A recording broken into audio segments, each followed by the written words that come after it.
The biggest star in women's basketball just said no to a fortune for the second time. Caitlin Clark turned down Unrivaled's massive offer after a season where she barely played.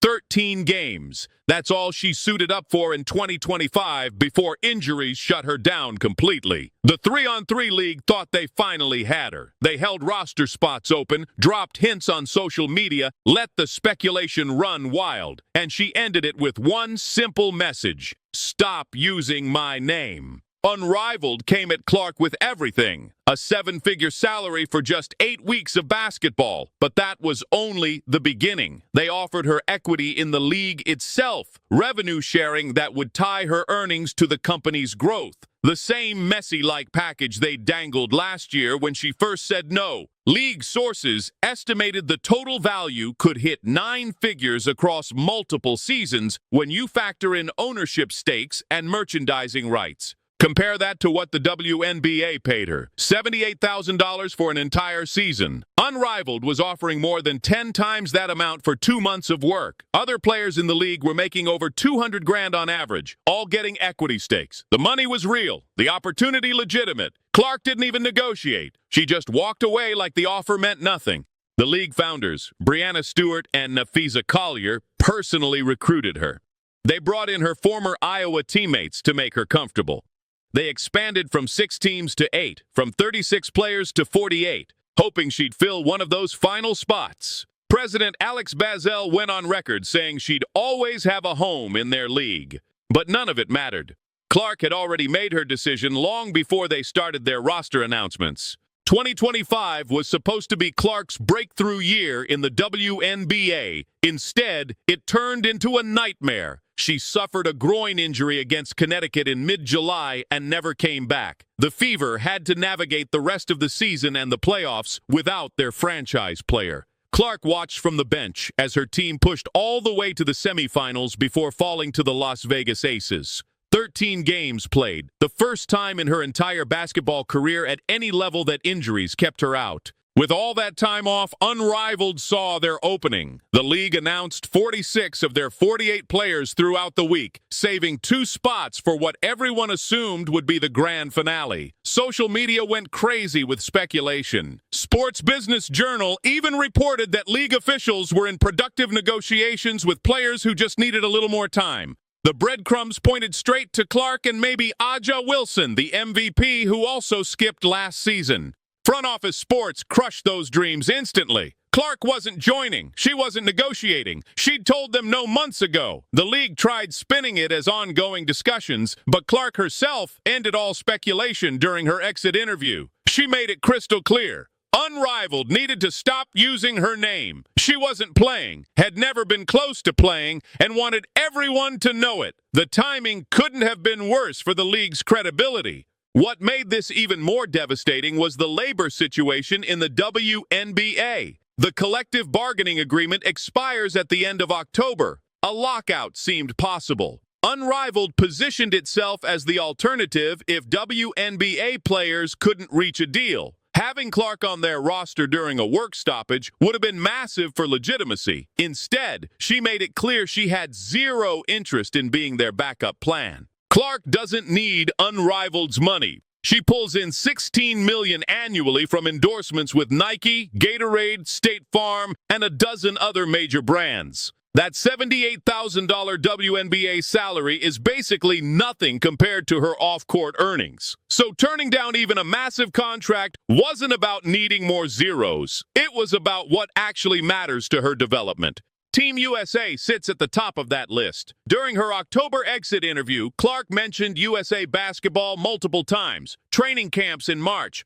5-on-5 preparation, getting completely healthy for the WNBA season. The United States already qualified for the 2026 World Cup in Germany, but they're still participating in qualifying tournaments to give the senior national team a chance to reconvene for the first time since the Paris Olympics. Those March camps represent exactly what Clark needs. High-level competition against the best players in the world, all fighting for roster spots. Coach Kara Lawson is building toward the 2028 Olympics in Los Angeles, and Clark wants to be part of that roster. She was invited to training camp in 2024, but had to pass because Iowa was in the Final Four. This upcoming camp would be her first real shot to prove she belongs on the senior team.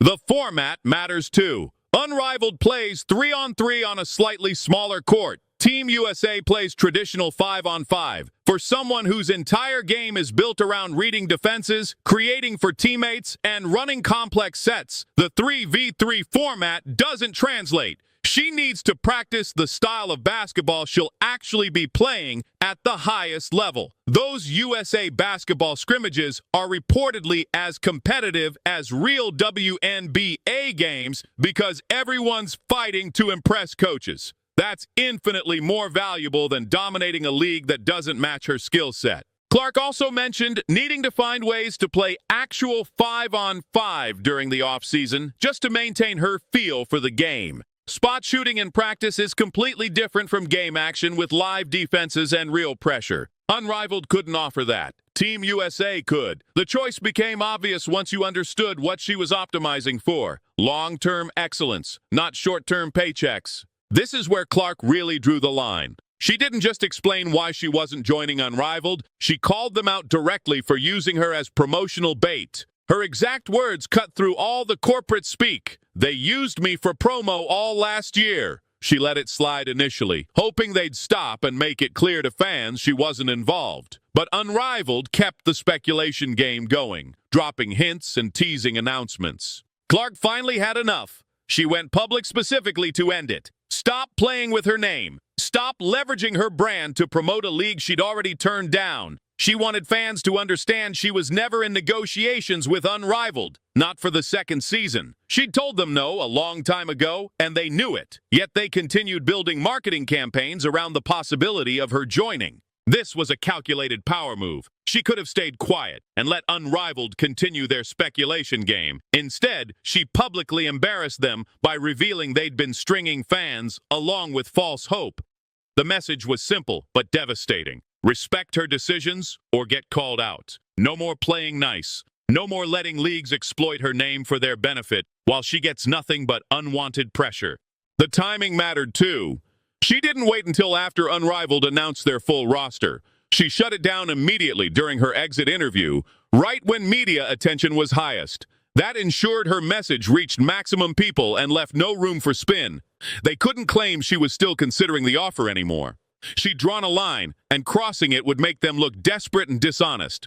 You can't talk about this situation without understanding what's happening in the WNBA right now. Days before Clark's exit interview, Napheesa Collier, one of Unrivaled's co-founders, absolutely destroyed WNBA Commissioner Cathy Engelbert in one of the most brutal player statements in league history. Collier opened her exit interview with a 4-minute prepared statement accusing Engelbert of negligent leadership. According to Collier, she asked the commissioner back in February how the league planned to address serious officiating problems that led to multiple injuries. Engelbert's alleged response? Only the losers complain about the refs. That alone would have been bad enough.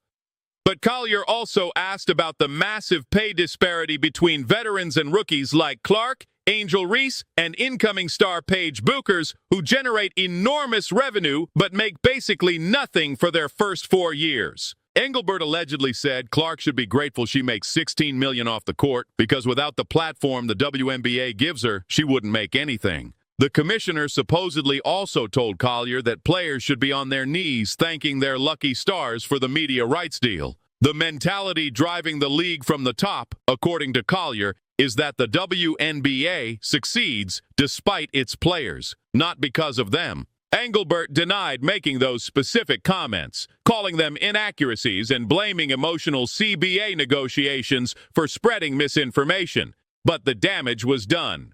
Collier's statement went viral. Players across the league voiced support. Sophie Cunningham joined the criticism. Even Clark herself weighed in, saying she had great respect for Collier and thought she made valid points. In the middle of intense negotiations with an October deadline looming, the commissioner had completely lost the locker room.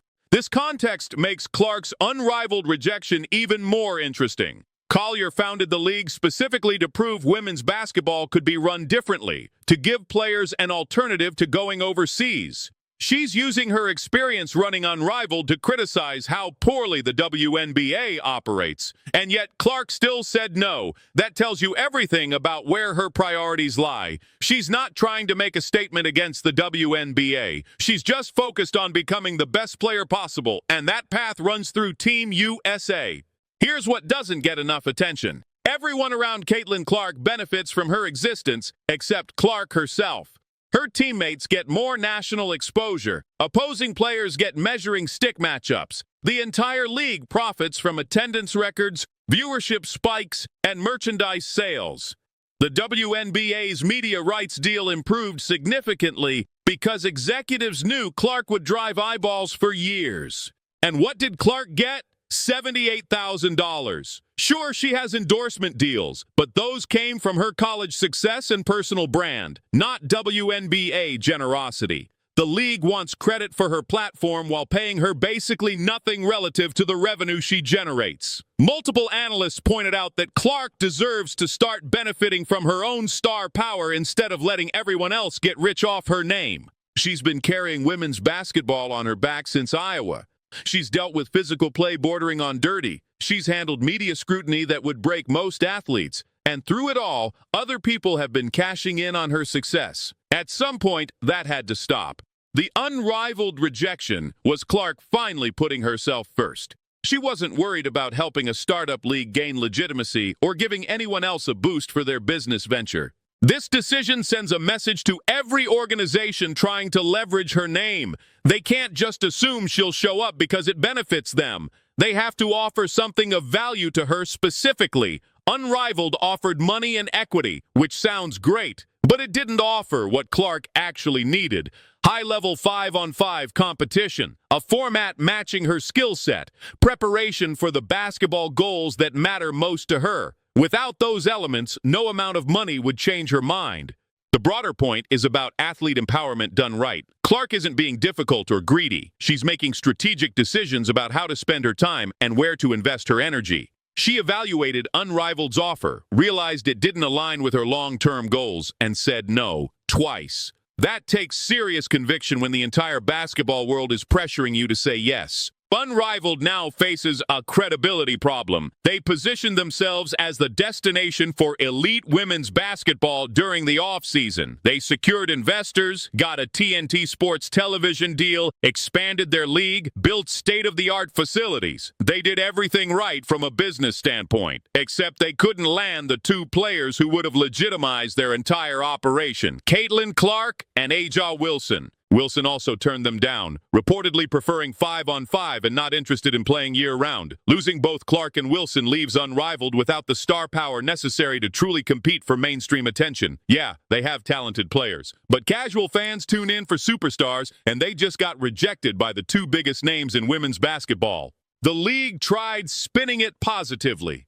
Commissioner Mickey Lawler said, "Unrivaled isn't built for one player, and the sport isn't about one player. The door remains open for Clark if she wants to join." But that all sounds like damage control. Everyone knows having Clark on the roster would have transformed Unrivaled into appointment viewing for millions. Without her, they're just another basketball league competing in a crowded sports landscape. For Clark, this decision proves her star power extends beyond salary numbers. She rejected what could have been a 9-figure payday because it didn't serve her goals. That's extraordinary leverage. Most athletes would have taken the money and figured out development later. Clark did the opposite, prioritizing growth, health, and Olympic dreams over immediate wealth. That kind of long-term thinking separates good players from legends. The reaction has been mostly supportive. Die-hard Clark fans respect her for standing her ground and not letting Unrivaled manipulate her. They see this as her finally setting boundaries after a career of being used for other people's profit. Critics who think she's being selfish are missing the point. This isn't about being difficult. It's about making the strategic choice that gives her the best chance to achieve her actual goals. Clark just forced women's basketball to reckon with player value in a new way. She turned down a fortune to pursue her goals on her terms. She called out a league for using her name without permission. She set boundaries around how organizations can interact with her brand, and she did it while maintaining professionalism. That's not being difficult. That's being smart. That's understanding your worth and refusing to settle. Other players should be taking notes. This is what real athlete empowerment looks like. Caitlin Clark rejected what could have been over $100 million.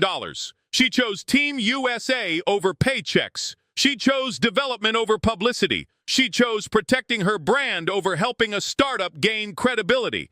And she did it twice, just to make sure everyone understood this wasn't a negotiating tactic. The most anticipated storyline heading into 2026 isn't whether Unrivaled succeeds. It's watching Clark return fully healthy, ready to dominate, and prove once again why she's the most valuable player in women's basketball.